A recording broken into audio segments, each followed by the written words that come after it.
Drive unit पढ़ते हैं। Drive units के अंदर कल मैंने आपको नहीं इनको कहा, तो ड्राइव यूनिट्स में हमारे पास क्या है कि इन 7 फंडामेंटल क्वांटिटीज़ को मिलाकर हम नई कोई भी क्वांटिटी बनाएं। यहाँ से हमारे पास ये यूनिट्स आपको 7 पता है, अगर लिखना चाहें तो आप लिख लें। इसकी हमारे पास मीटर है यूनिट, और ये केजी है और सेकंड, ठीक है। टेम्परेचर की हमारे पास केल्विन है, करंट की यूनिट एम्पेयर है, लाइट इंटेंसिटी की है कैंडेला जिसको CD से रिप्रेजेंट करते हैं, अमाउंट ऑफ सब्सटेंस की यूनिट है मोल, ठीक है। हाँ, करंट की यूनिट क्या लिखी है मैंने, एम्पेयर ही है, एम्पेयर है करंट की यूनिट, ठीक है। अब ड्राइव यूनिट्स का मतलब क्या हुआ कि हम इसको मज़ीद आगे डिफ़ाइन करेंगे, जितनी भी हम ड्राइव यूनिट्स बनाना चाहें। इसको रेज़ कर दूं।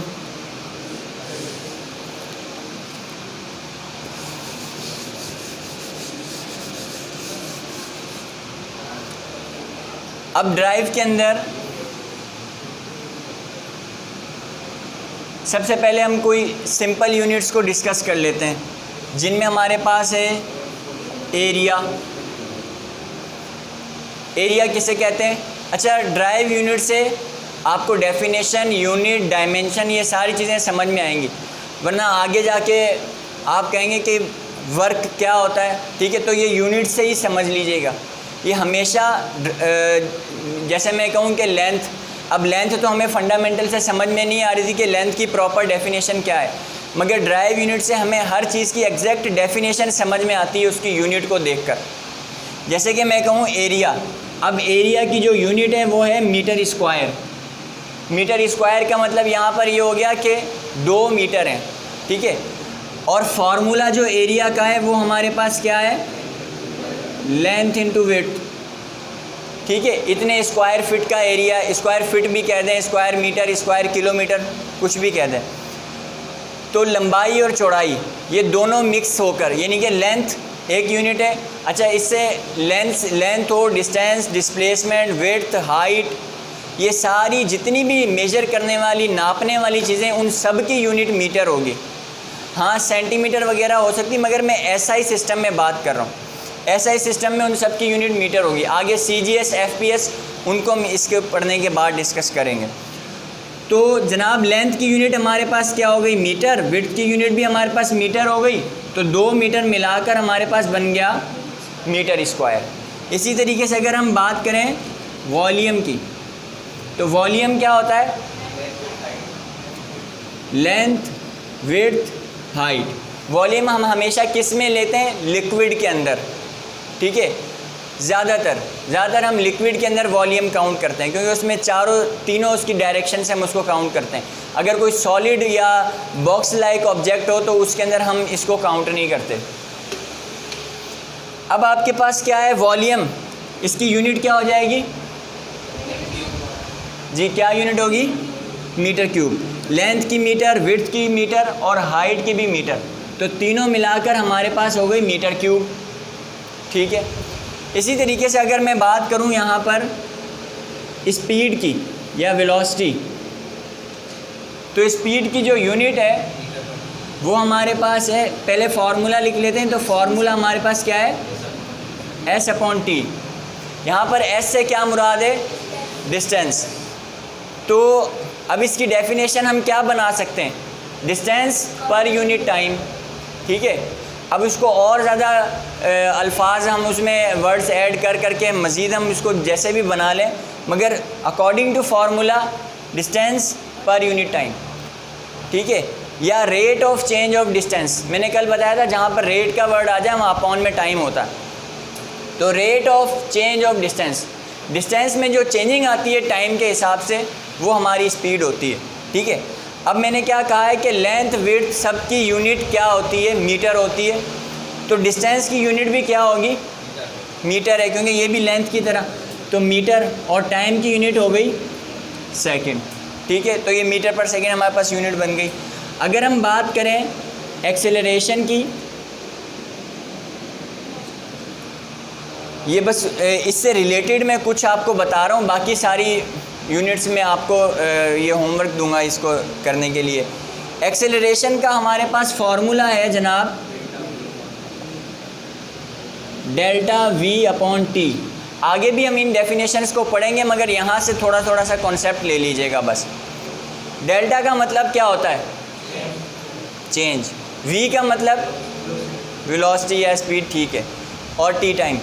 तो change of velocity per unit time या विथ रिस्पेक्ट टू टाइम, ठीक है। डेफिनेशन इसकी पूरी बन गई, change in velocity per unit time या rate of change of velocity.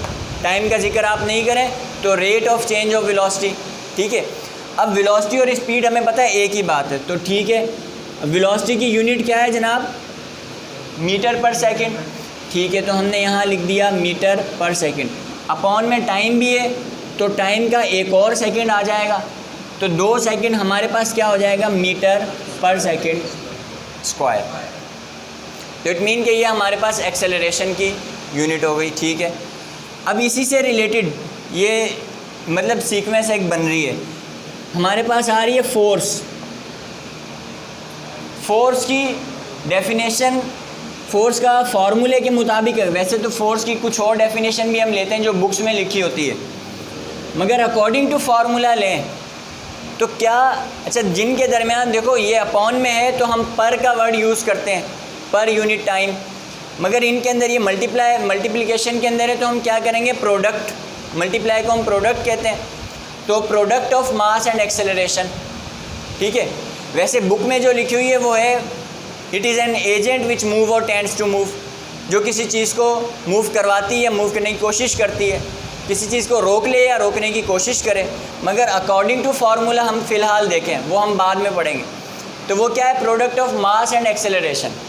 अब हमें फंडामेंटल के अंदर मास की यूनिट पता है जनाब, मास की क्या है? किलोग्राम, ठीक है। एक्सेलरेशन की क्या है? अभी अभी ड्राइव की है, मीटर पर सेकंड स्क्वायर। तो फोर्स की यूनिट क्या बन गई? किलोग्राम मीटर पर सेकंड स्क्वायर। वैसे जब हमने इसकी डायमेंशन काउंट करनी होगी या कुछ और इसकी इसमें से निकालनी होंगी चीज़ें, तो हम इसी को कंसिडर करेंगे। बट क्योंकि इसको न्यूटन ने ड्राइव किया था, तो न्यूटन ने कहा कि यूनिट तो ये सही है मगर नाम मेरा लिया करो। तो इसने कहा कि फोर्स की यूनिट है न्यूटन। न्यूटन बराबर होता है किलोग्राम मीटर पर सेकंड स्क्वायर के, ठीक है। जैसे आप बैठे बैठे कोई यूनिट ड्राइव कर दो, आप कहो भाई एक्सेलरेशन को अभी तक किसी ने नाम नहीं दिया, मीटर पर सेकंड स्क्वायर, भाई इसका नाम मुइज़ है, ठीक है। एक्सेलरेशन की यूनिट मुइज़ बराबर होता है मीटर पर सेकंड स्क्वायर के। तो इसने इसी तरीके से उसने भी एक नाम रख दिया बस, न्यूटन ने। अच्छा भाई, उसके बाद हमारे पास इससे रिलेटेड क्या आ जाता है? वर्क। वर्क का फॉर्मूला क्या होगा? F/d, ठीक है। तो डेफिनेशन क्या बन गई वर्क की? Definition product of force and displacement. अब इससे हमें कॉन्सेप्ट भी समझ में आ गया। कॉन्सेप्ट समझ में ये आया कि अगर फोर्स होगी और डिस्प्लेसमेंट नहीं होगा तो वर्क ज़ीरो होगा, यानी कि इन दोनों में से कोई भी एक प्रॉपर्टी ज़ीरो हो जाए। यानी कि इससे हमें ये कॉन्सेप्ट समझ में आया कि अगर हम किसी ऑब्जेक्ट को फोर्स लगाएंगे और वो डिस्प्लेसमेंट कवर करेगा तो वर्क डन होगा, अदरवाइज़ नहीं होगा। तो इससे हमें वो कॉन्सेप्ट समझ में आ गया, फोर्स इनटू डिस्प्लेसमेंट। अभी अभी हमने फोर्स की यूनिट ड्राइव की है, क्या है यूनिट? न्यूटन बराबर किलोग्राम इसके होता है, मगर उसने कहा कि भाई न्यूटन ही बोला करो, तो इस वजह से हम न्यूटन बोल रहे हैं। तो फोर्स की यूनिट क्या है आपके पास? न्यूटन। डिस्प्लेसमेंट की क्या है? मीटर। तो भाई इस पे काम किया था जूल ने, तो उसको कैसे बर्दाश्त हो कि मेरी बनाई हुई चीज़ में न्यूटन का नाम आ जाए? तो उसने क्या किया? इसको बोला करो जूल, ठीक है, क्योंकि उसमें उसका नाम आ रहा था न्यूटन का। तो उसने कहा कि भाई ये काम मैंने किया है, हाँ भले जूल न्यूटन मीटर के बराबर होता है मगर इसको बोला जूल करो, सही है।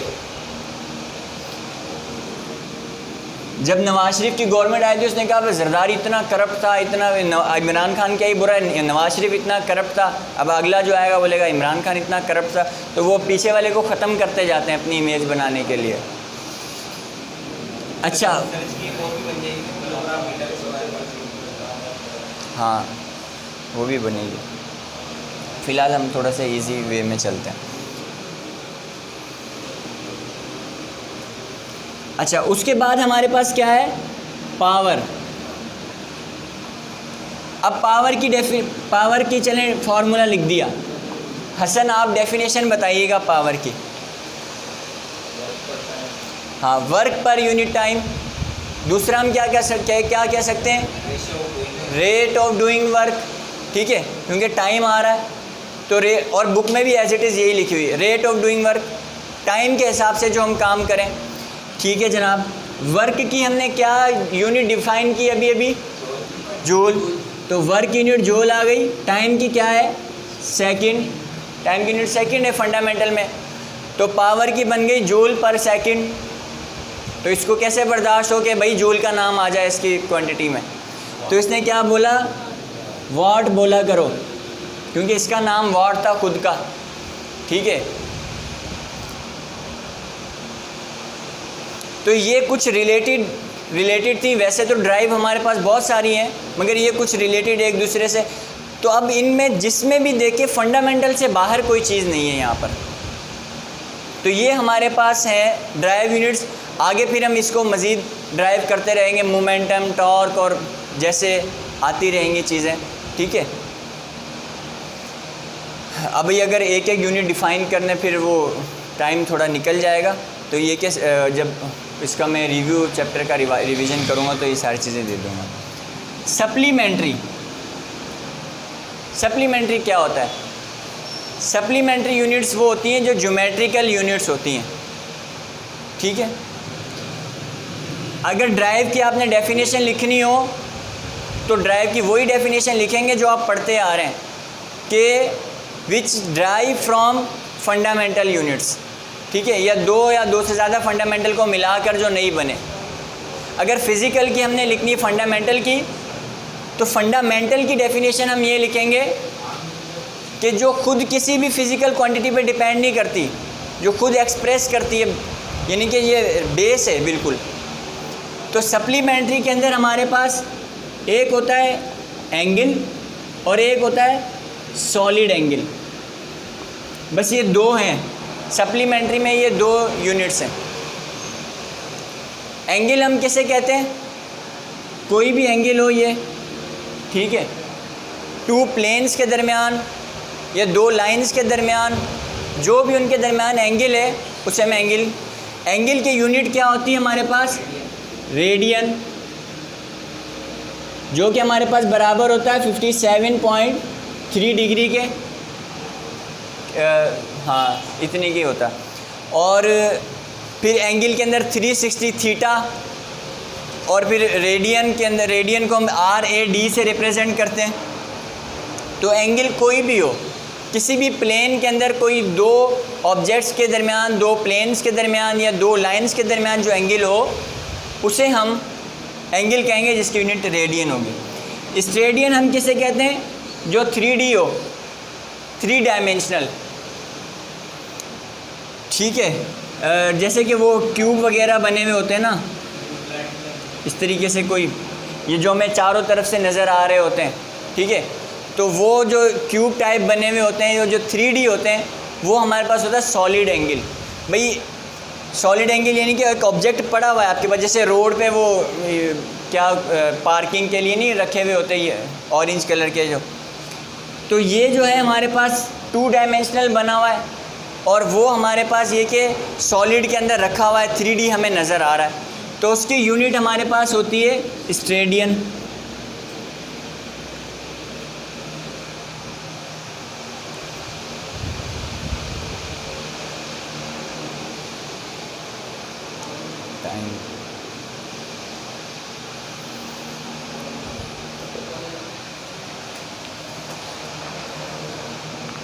ठीक है जी, ये हमारे पास यूनिट्स हैं हमारे पास कुछ। अब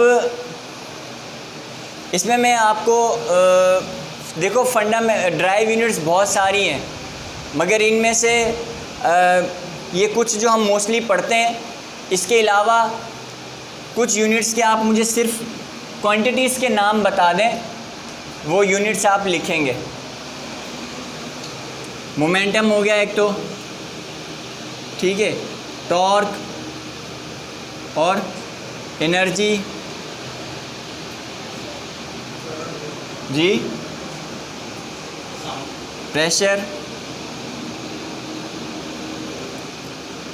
और इसके अलावा हाँ डेंसिटी। डेंसिटी में हमारे पास मास डेंसिटी वगैरह भी आ जाती है, विस्कोसिटी, साउंड। साउंड हमारे पास एनर्जी है वैसे, हाँ फ्रीक्वेंसी भी है, ठीक है। और फर्स्ट ईयर में से बताइए सारी, इंटर में से भी तो है हमारे पास, चार्ज है, ठीक है, और इसके अलावा रेजिस्टेंस है, करंट तो फंडामेंटल में आ गया, वोल्टेज है, ठीक है, रेजिस्टेंस है, हाँ कैपेसिटेंस,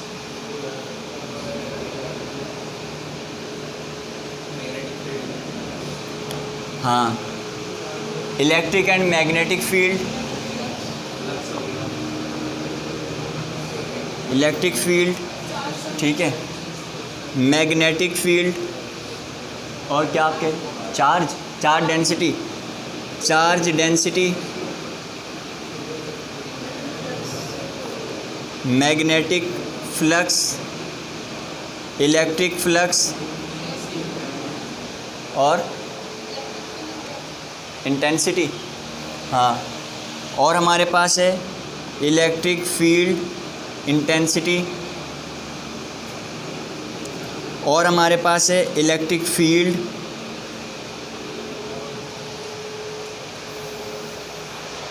और कुछ इंटर में से आपको याद हो,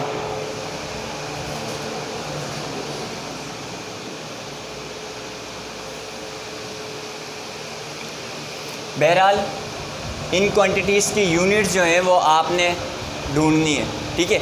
अभी तक के जो मैंने नाम लिखे हैं, अभी मैं डायमेंशन आपको थोड़ा सा समझा रहा हूँ, अभी तक के जो मैंने नाम लिखे उसमें से कोशिश करिएगा अगर डायमेंशन, क्योंकि इनके फार्मूलाज आप देखेंगे, कोशिश करिएगा कि अगर डायमेंशन उसमें से जितने की बन जाए आप बना के ले आइएगा। उसमें डायमेंशन में से कॉन्स्टेंट्स की भी होती है, वो हम फिर ड्राइव करेंगे, मगर इनमें से जितने की भी, तो डायमेंशन में आपको थोड़ा सा समझा रहा हूँ।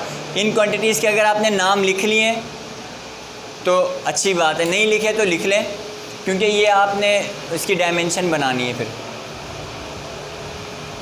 अभी मैं आपको डायमेंशन या फार्मूलाज की शीट दे दूंगा तो आप रटी रटाई याद कर लेंगे, मगर ये आपको बनानी आए पहले डायमेंशन बनती कैसे या यूनिट बनती कैसे। अब एक के साथ साथ आप इन सब की डेफिनेशन भी लिख सकते हैं। देखें यहाँ तो हम चले हमने नहीं लिखी, मगर मोमेंटम हमारे पास है, मास एंड वेलोसिटी इसका फार्मूला है ना m/v, तो साथ में डेफिनेशन भी छोटी सी लिख सकते हैं, product of mass and velocity.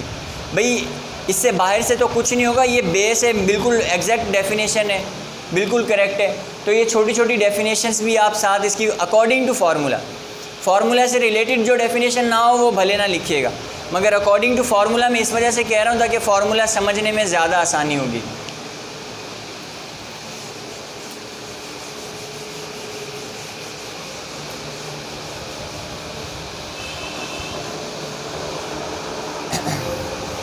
वैसे तो फर्स्ट ईयर आपने बहुत पहले पढ़ी थी, मगर डायमेंशन मुझे कोई बताएगा कि होती क्या है डायमेंशन?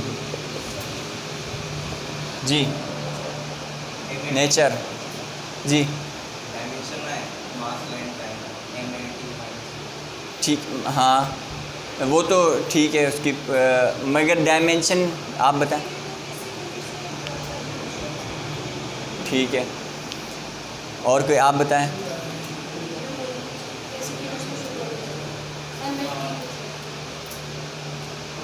डायमेंशन ये होता है बेसिकली